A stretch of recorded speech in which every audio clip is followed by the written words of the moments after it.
ඔබ ඔබේ තනිකම මකා ගන්නට උත්සාහ ගත්තේ තනිවම නොවේ නම් තව කෙනෙකු හරහා නම් තව කිසිවක් හරහා නම් ඔබ ඇත්තටම තනි වූ දවසක ඔබට ඇත්තටම තනි වෙන්නට සිද්ධ වෙනවා. ඔබට තනිකම දැනෙන්න ගන්නවා. ඒ නිසා හරියටම මම කවුද කියලා තේරුම් ගන්න. ඔබ ගැන හරියට තේරුම් ගත්තොත් ඔබ ගැන ඔබ නිරන්තරයෙන්ම හිතන නිසාම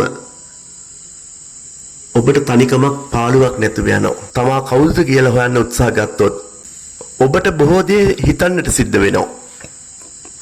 අන්නේ බොහෝ දේ හිතන ඔබගේ ආයුෂය වැඩි දියුණු වෙනවා. ඒ නිසා ඔබ ගැන හිතන්න ගන්න. ඔබේ ආයුෂය ඒ තරමට වැඩි දියුණු වෙනවා. සමහරව ඉන්නවා ඒ මනසේ සිතුවිලි ගමන් කරන්න 1 2 3 4ක් විතර ඊටාම සුළු පටු සීමාවක විතරයි හිතන්නේ. සමහර ඉන්නවා මහ පුළුල් සීමාවක හිතනවා.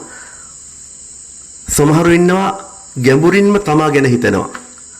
සමහරු එයත් අතික්‍රමණය කළා තමා ගැන වගේම අනිකා ගැනත් හිතනවා. මතක තියාගන්න තමා ගැන හරියටම දන්න හැමදෙනාම අනිකා ගැන හිතනවා කියලා. තමා ගැන හරියටම දැනගත්තොත් එතන මෛත්‍රියක්මයි වැඩෙන්නේ, භාවනාවක්මයි වැඩෙන්නේ.